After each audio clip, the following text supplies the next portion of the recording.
The snow began falling over London just after sunset on the 23rd of December, 1895, transforming the soot-stained city into something from a child's storybook.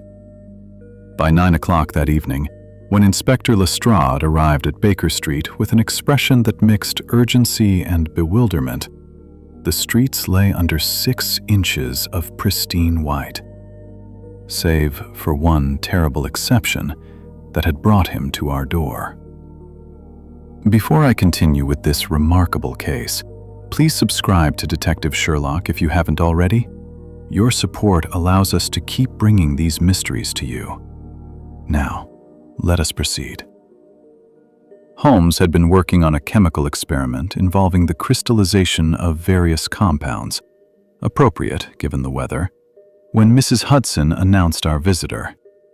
Lestrade stamped snow from his boots at the threshold, his breath steaming in the cold air, his face showing the strain of a man confronting something beyond his experience.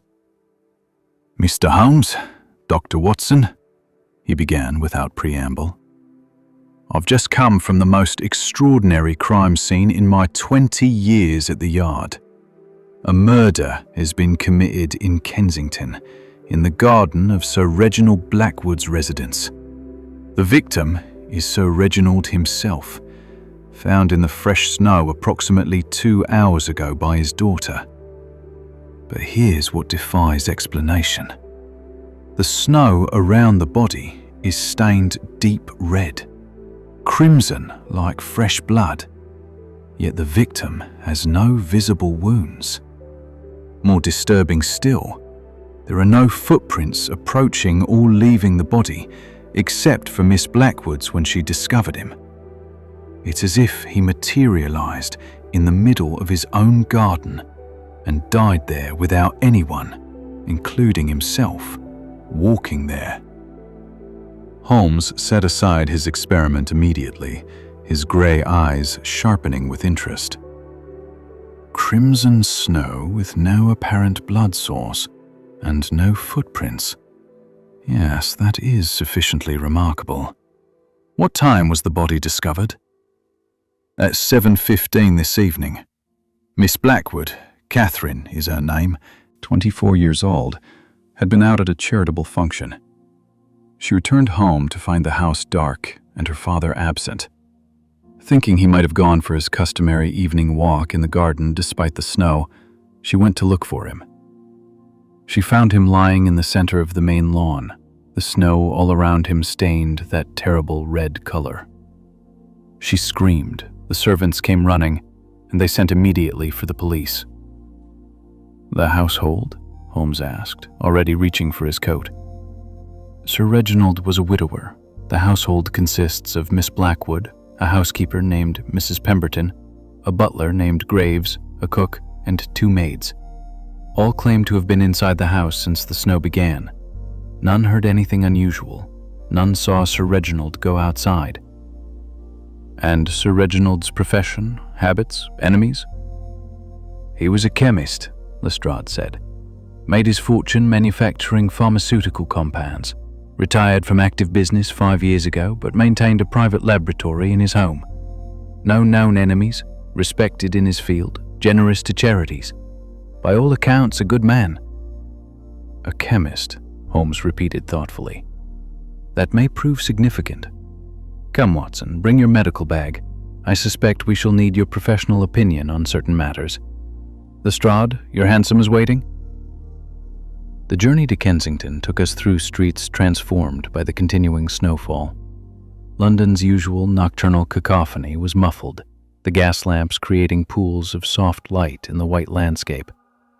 By the time we reached the Blackwood residence, a substantial Victorian house set back from the street behind an iron fence, nearly 8 inches of snow had accumulated, and still more fell from the dark sky. The house itself was ablaze with lights, every window illuminated as if the inhabitants sought to hold back some encroaching darkness. A constable at the gate admitted us, and we were met at the door by Graves, the butler, a man of perhaps 60, with the rigid bearing of a career servant, his composure visibly shaken by the evening's events. "Mr. Holmes," he said, recognizing my companion by reputation. "Thank heaven you've come. Miss Catherine is in the drawing room, quite overcome. The thing in the garden is beyond comprehension." "Show us to the garden first," Holmes said. "Before we interview anyone, I must see this crimson snow." Graves led us through the house and out through French doors onto a covered terrace. Beyond lay the garden, perhaps half an acre of landscaped grounds now covered in snow that gleamed eerily in the light cast from the house's windows. And there, in the exact center of the main lawn, perhaps 40 feet from the terrace, lay the body of Sir Reginald Blackwood, surrounded by snow that was, indeed, stained a vivid crimson in a rough circle perhaps 15 feet in diameter. The effect was shocking, almost supernatural. The pure white snow, the dark form at the center, and surrounding it all, that terrible red stain spreading outward like blood from a wound. Except no wound was visible on the body, and the stain extended far beyond what any normal bleeding could account for. Holmes stood for a long moment on the terrace, studying the scene with that intense focus I knew so well. Then he gestured to Lestrade. "Have your constables bring lanterns. I must examine the ground approaching the body." What followed was one of the most painstaking investigations I ever witnessed. Holmes, with lanterns held by constables, traced a careful path toward the body, examining every inch of snow. The remarkable fact, confirmed by his meticulous search, was that only one set of footprints disturbed the pristine white expanse. A woman's small boots, clearly marked, leading from the terrace to the body and back again. These were identified as Miss Blackwood's, made when she discovered her father. "No one else approached from any direction," Holmes murmured. "The walls surrounding the garden show no signs of entry. The gates were locked since 4 o'clock, yet Sir Reginald lies here, 40 feet from the nearest structure, with no trace of how he arrived." We reached the body itself. Sir Reginald Blackwood had been a man of perhaps 65, silver-haired, distinguished even in death. He lay on his back, his arms at his sides, his face turned upward toward the falling snow. His expression was peaceful, no sign of the terror that often accompanies violent death. He wore evening clothes, but no overcoat, odd for a winter night. Holmes knelt beside the body, heedless of the crimson-stained snow, and examined it with minute attention. I assisted, conducting a preliminary medical examination. As Lestrade had reported, there were no visible wounds, no trauma, no obvious cause of death.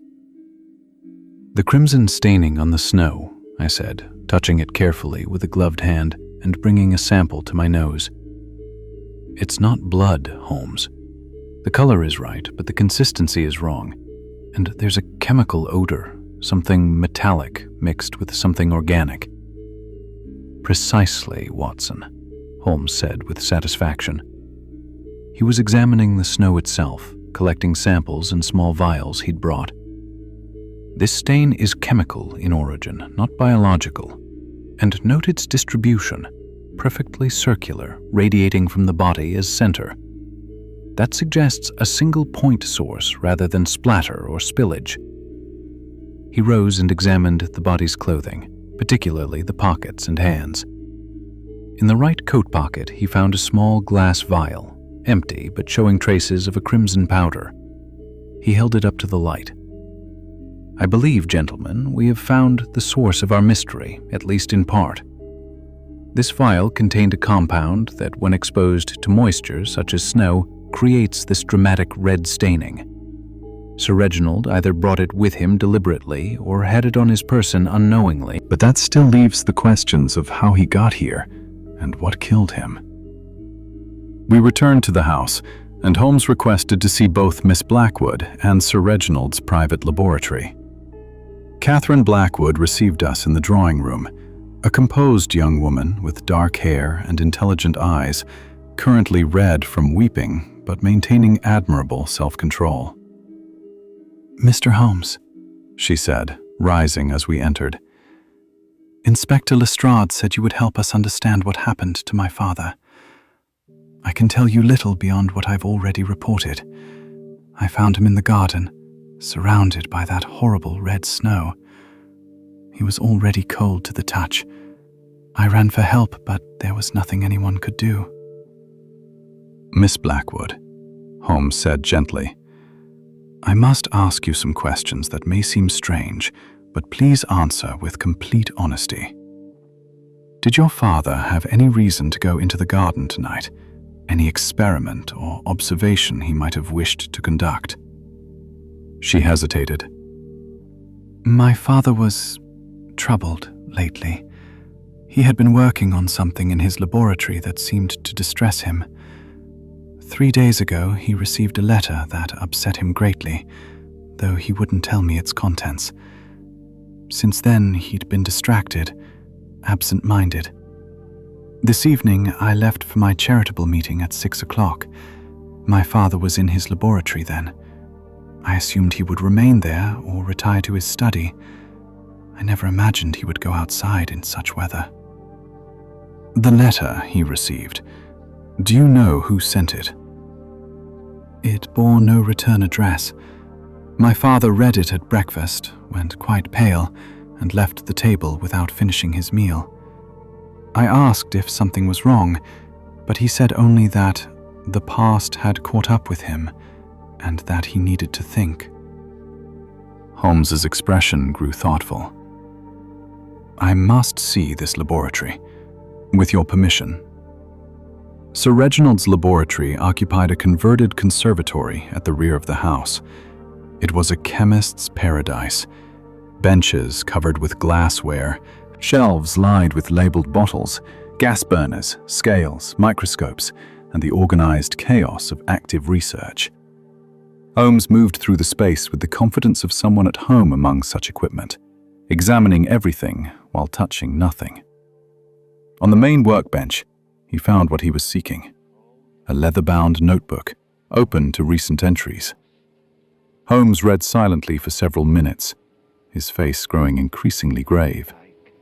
Finally, he looked up at me. "Watson, Sir Reginald was working on a compound called crimson marker, a dye that becomes visible only when exposed to moisture and low temperatures. Its intended purpose was for marking outdoor boundaries in winter conditions. But according to these notes, he recently discovered that one of his older formulations, created 30 years ago, had been used in a crime. A murder, in fact, made to look like an accident."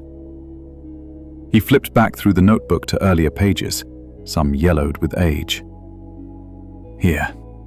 In 1865, Sir Reginald worked for a chemical manufacturer called Thornton Industries. They were commissioned to create various compounds for industrial use. One formula, a crimson marker similar to what he'd been working on recently, was purchased by a client who claimed to need it for surveying work. That client's name was Michael Drummond." The name meant nothing to me, but Holmes continued. 3 months after that purchase, a man named Charles Westbrook was found dead in the snow in Hyde Park, surrounded by crimson stains that were attributed to hemorrhaging from a disease. The case was closed as natural causes. But Sir Reginald's notes indicate he recently learned, presumably from the letter he received, that Westbrook was actually murdered using a different poison, one that leaves no trace, and that the crimson marker was used to disguise the crime scene, making it appear that natural bleeding had occurred. "But why would someone tell him this now, 30 years later?" I asked. "Blackmail," Holmes said grimly, "or confession, or warning. We must discover who sent that letter." He turned to Lestrade. "Inspector, I need you to search this house for any correspondence received in the past week, particularly a letter with no return address. While Lestrade organized his men for the search, Holmes and I returned to the garden. The snow was still falling, though more lightly now, and the crimson staining remained as vivid as before. Holmes stood on the terrace, his eyes moving from the house to the body and back again. "The mechanics of the crime are becoming clear," he said softly. "But the method of death remains obscure. Sir Reginald was poisoned, I'm certain. The peaceful expression, the lack of trauma, the chemical traces I detected on his lips when I examined him. The question is, how was the poison administered, and who administered it?" "Could it have been self-administered?" I asked. "Suicide? Perhaps driven by guilt over the use of his compound in an old murder?" "The thought had occurred to me," Holmes replied, "but several factors argue against it. First, a man contemplating suicide in winter would wear an overcoat if planning to die outdoors. Second, the positioning of the body is wrong. Too orderly, too composed. Suicides rarely arrange themselves so neatly. Third, and most tellingly, how did he reach the center of the lawn without leaving footprints? Miss Blackwood's prints show she walked normally through the snow to reach him, yet there are no corresponding prints for Sir Reginald himself. Then how— "I have a theory," Holmes said, "but I need to confirm certain details. Come." He led me back into the house and requested to see the servants' hall and kitchen. There we found Mrs. Pemberton, the housekeeper, and cook preparing tea in an attempt to restore normalcy to the disrupted household. "Mrs. Pemberton," Holmes said, "I need to know Sir Reginald's movements this evening before Miss Blackwood left for her charitable function. Was he in the house?" Did he eat dinner? "He had his dinner in his study, sir," Mrs. Pemberton replied. "At 5:30, as usual. I brought the tray myself. He seemed preoccupied, but ate everything. The soup, the roast, the pudding." "And who prepared this meal?" "I did," Cook said, a stout woman with flour-dusted hands. "Same as always. There was nothing wrong with the food, Mr. Holmes, if that's what you're suggesting. I tasted everything myself before it went up." "I'm sure you did," Holmes said soothingly. "But tell me, was Sir Reginald in the habit of taking anything with his meals? Medicine, perhaps, or vitamin supplements?" Both women exchanged glances. "He had a tonic," Mrs. Pemberton said. "A bottle of it in his study. He took a spoonful after dinner every evening. Swore by it. Said it kept his constitution sound." "Show me this tonic." We returned to Sir Reginald's study, where Mrs. Pemberton indicated a bottle on the desk, a green glass vessel with a cork stopper, perhaps 8 ounces in capacity, half full of an amber liquid. Holmes examined it carefully, removing the cork and sniffing the contents. His expression grew very still. "Watson, your medical opinion, please." I took the bottle and tested the liquid by touch and scent.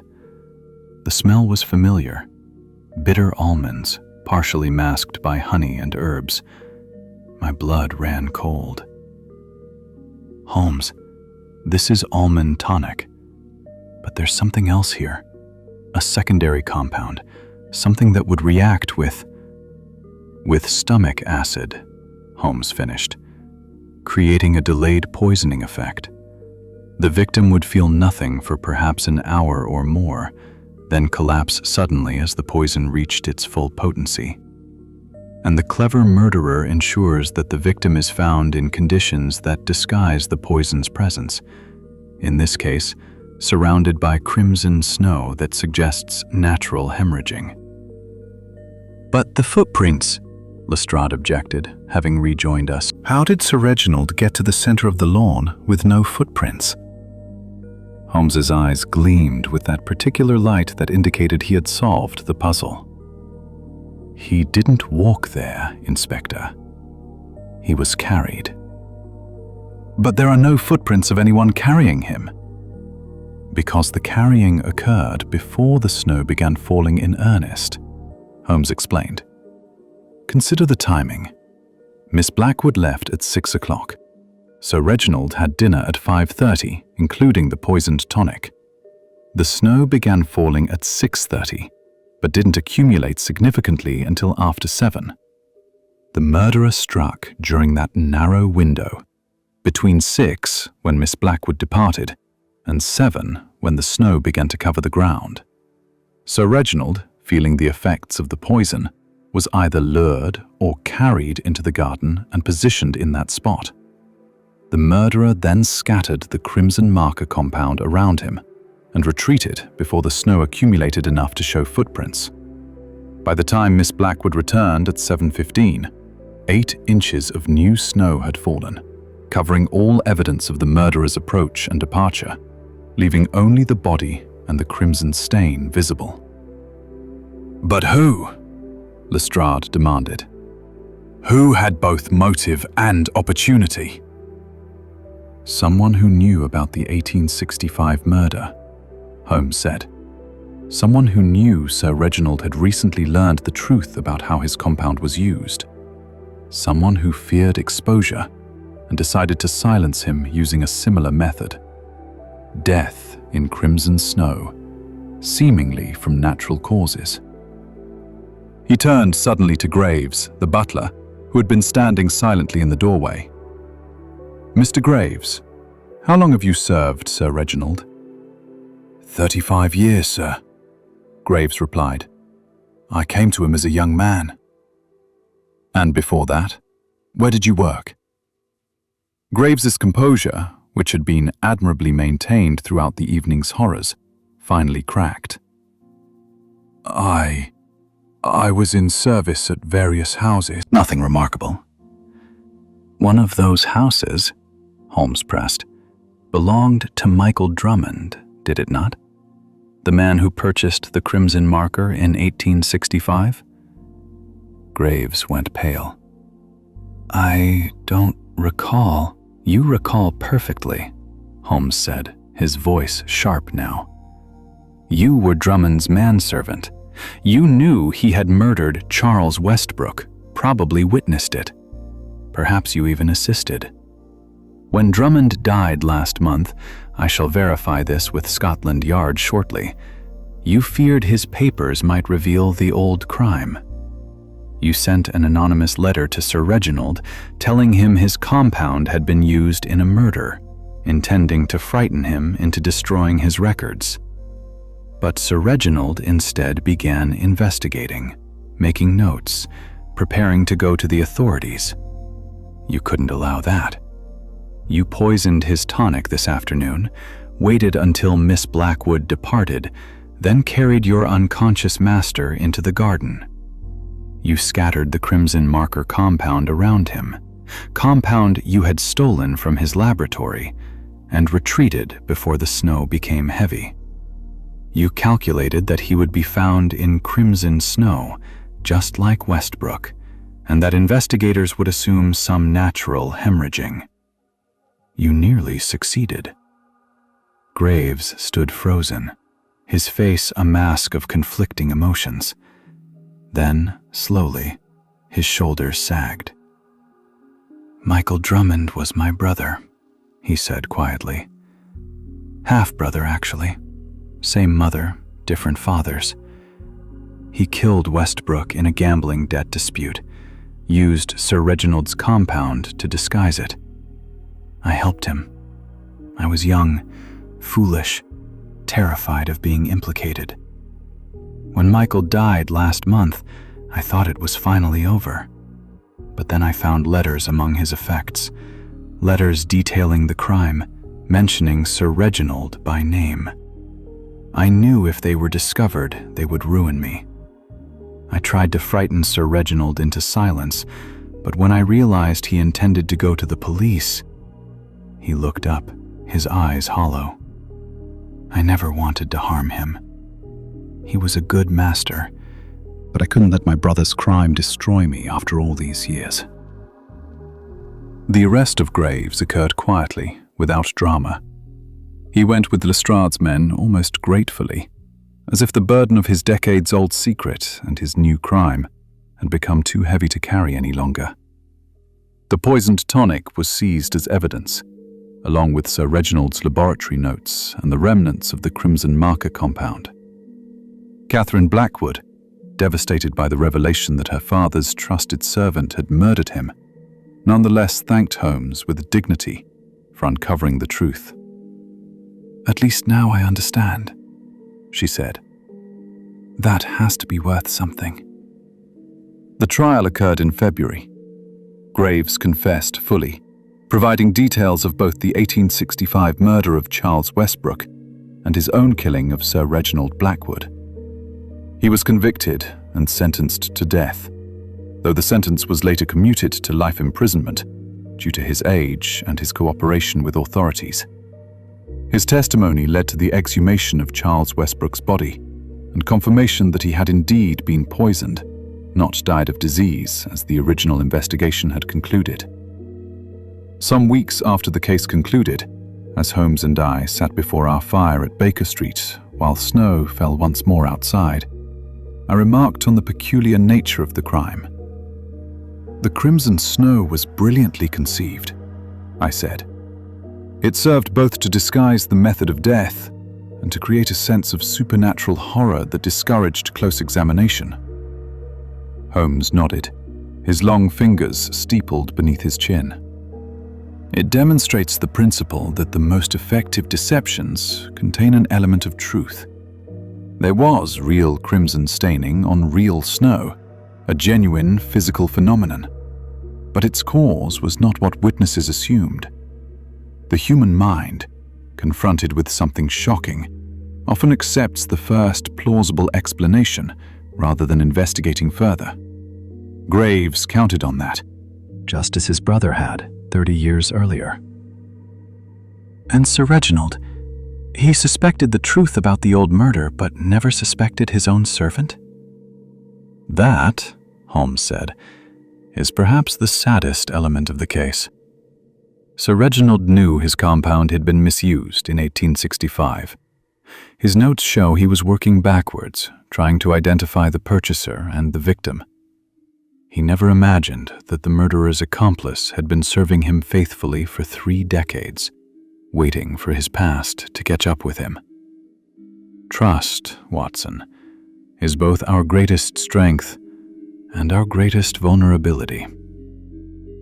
He rose and walked to the window, looking out at the falling snow.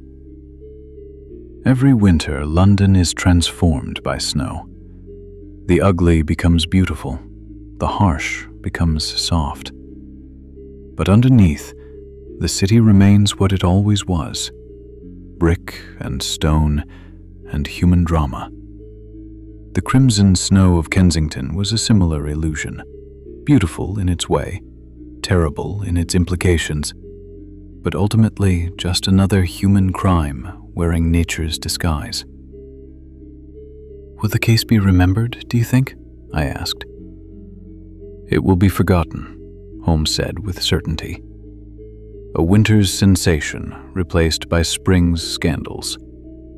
But Catherine Blackwood will remember, and Graves will remember in whatever prison cell holds him. And perhaps, in their different ways, those memories will serve as both punishment and reminder that past sins, however deeply buried, can surface like crimson staining on fresh snow, vivid, undeniable, and ultimately condemning." I recorded the case in my notes as one of the more atmospheric mysteries we investigated, not for its complexity, which was moderate once Holmes understood the timing, but for the eerie beauty of its central image: a dead man lying in crimson snow, surrounded by a mystery that seemed supernatural, but was heartbreakingly human. The night of the crimson snow, when winter's beauty concealed summer's old sins, and when loyalty twisted into betrayal across 3 decades, remained in my memory as proof that Holmes's greatest gift was not his deductive ability, but his refusal to be deceived by appearances, no matter how compelling or beautiful those appearances might be. Years later, visiting the British Museum's chemistry exhibition, I saw a sample of crimson marker compound on display, labelled as an example of Victorian industrial chemistry. The card mentioned its inventor, Sir Reginald Blackwood, and noted his contributions to dye technology. There was no mention of how his creation had been misused, twice for murder. No hint of the terrible night when he died, surrounded by his own invention. Perhaps that was appropriate. Science is neutral. It is human choices that give it meaning, whether creative or destructive. Sir Reginald created a tool for marking boundaries in winter. Others turned it into a tool for concealing death. The compound itself was innocent. The guilt lay with those who manipulated it for evil purposes. And the snow? The snow continues to fall on London every winter, covering the city in white, creating beauty and disruption in equal measure. Sometimes, when I watch it fall, I remember that night in Kensington and the crimson staining that shouldn't have been there. I remember Holmes's methodical investigation, Catherine Blackwood's grief, and Graves's hollow confession. I remember how appearances deceived, how the beautiful concealed the terrible, and how, in the end, truth emerged, not from the snow or the staining or the dramatic scene, but from careful observation, patient reasoning, and the refusal to accept mystery when explanation was possible. That, perhaps, is Holmes's true legacy. Not the cases he solved, numerous as they were, but the method he demonstrated. That reason could penetrate deception, that observation could reveal truth, and that even the most bizarre circumstances, like corpses surrounded by crimson snow, had explicable causes rooted in human action rather than supernatural agency. The night of the crimson snow taught me that lesson as clearly as any case we investigated together. It remains in my files as a reminder that winter's beauty can conceal summer's crimes, that servants can harbor secrets as dark as their master's sins, and that sometimes the most shocking crimes are committed not from sudden passion, but from the slow accumulation of fear and guilt across decades, until finally, like snow in spring, they melt away into confession and consequence.